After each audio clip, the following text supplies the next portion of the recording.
Straight to the Ato sa point. dawaton may ang report gikan sa pag-asa Mactan ni atong weather specialist mahigala si Jumer Iclarino aron ato subayon. Kumusta ka ang kahimtang sa panahon karon? Jumer, maimbuntag live karon sa DYHP o sa IFM. Kung unsay latest karon sa kahimtang sa panahon? Yes, Atty. Rapil. So good morning sa atong tanan. Mayong buntag kini atong latest weather update. Also the latest update nato sa bagyong Basyang. Actually nakasulod na kini sa atong Philippine Area of Responsibility gahapon as of 4 AM ganiha na nasa 895 kilometers silangan sa northeastern Mindanao or naapa diha sa kadagatan. Atong maximum sustained winds 55 kilometers per hour dool sa sentro. Ang pagkusok-kusok sa hangin moabot kini sa 70 kilometers per hour. Kini nag-irog sa direksyon sa Kasadpan, habagatang Kasadpan sa gipaspaso na 20 kilometers per hour. Sa atong track ug intensity forecast unya alas 2 sa hapon posible na kini sa 625 kilometers silangan ng hinatuan Surigao del Sur ug under kini or posibleng mo intensify pa into tropical storm category o na ay maximum sustained winds na 65 kilometers per hour. So tungod kini sa bagyong Basyang nakataas ang tropical cyclone wind signal number 1 sa Mindanao, ilabi na diha sa may habagatang bahin sa Surigao del Sur. O kining signal number 1 makasinati kini 39 to 61 kilometers per hour na kusog sa hangin dala sa bagyong Basyang ang within 36 hours or na ay minimal to minor na hulga sa life o sa property. So expected na to karong adlaw is madunganan pa ang tropical cyclone wind signals number 1 diri sa portion of Mindanao and portion of Visayas o possibility diri sa Central Visayas. Expected na to today is maapil sa tropical cyclone wind signals number 1. Ang bagyong Basyang initially landfall sa atong latest na forecast track diha sa may Eastern Mindanao between ugma sa gabi and Friday morning. Then Friday morning Friday o adlaw sa Biyernes kini ang critical nakita nato na mo-traverse diri sa Central Visayas. Karong adlaw expected nato diri sa Central Visayas or sa portion of Visayas na natay mga pag-uwan tungod kini sa hinungaw sa bagyong Basyang. So padayon ta mag-monitor sa atong gi-issue na thunderstorm or rainfall advisories, lakit na ang color-coded na heavy rainfall warnings or ang atong latest na bulletins unyang alas 11 sa buntag.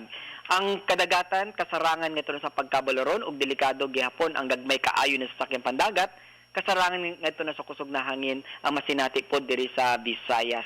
Temperatura sa Cebu 24 to 30 degrees Celsius, Philippine Standard Time alas 6:46 karong buntag. Jumer. Sa Mactan.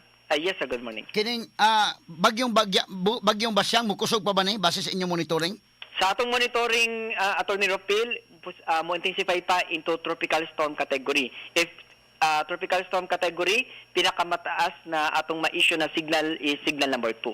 I see. Okay. Nganong ubos man ning maong bagyo nga sagad sa mga bagyo nga ubos ari man unta sa mga last quarter sa tuig? Actually, Atty. Rapil, month of February is still northeast monsoon or amihan. Pag naay amihan is naapay high pressure sa taas, so dili pa makasaka ang bagyo.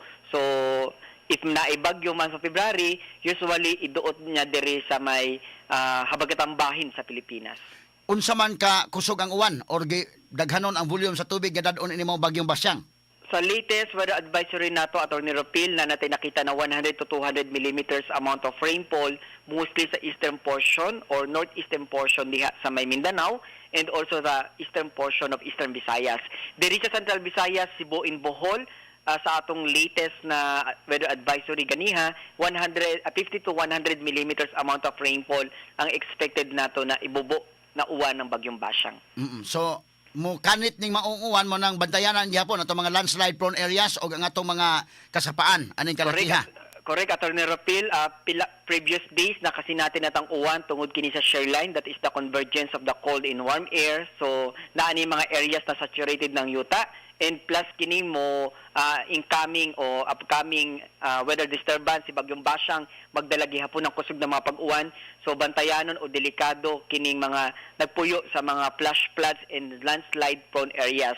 If dapat makipag-ugnayan kita sa atong local government units and also the disaster managers if nagpuyo ta sa mga risky na lugar kining mga maapektuhan ni bagyong Basyang. Gahapon sa imong report Jumer ang reason ngano nag-uwan-uwan tungod lang to sa shear line wa to'y Yes. kalambigitan sa bagyong Basyang. Karon, ang Basyang na gyud ni. Mo hinungdan sa Correct, uwan.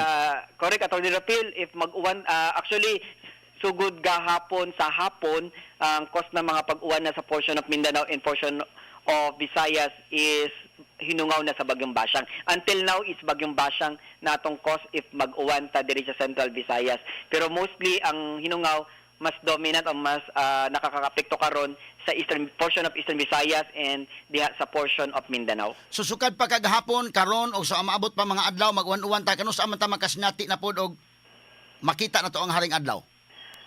Una, before that, Atty. Rapil, diri sa Central Visayas, pinakasayo na ugma sa hapon o gabi, magsugod na itong mga pag-uwan. And mas critical pag-abot sa Biyernes, na natay nakita na mas kusog na pag-uwan diri sa Central Visayas. Pinakasayo na maarang-arang atong panahon diri sa Sabado sa hapon or gabi, or Sunday mas improve na because pag-abot sa Sunday weekend, palandfall kining bagyo diha na nasa may amihan ng bahin sa Palawan. Sa to pa kung dunay mga activities karon, ang ato makaigsoon na mayog indoor lang usa, dili sa tamo pa outdoor karong mga panahon na. Karong adlaw, sir, is nakita nato na ay diri sa Cebu na atay break, so hayag-hayag pa. So in terms of uwan, okay pa karong adlaw. But akong gisulto ganiha, possibility within today maka-issue na tang signal number 1 diri sa Central Visayas.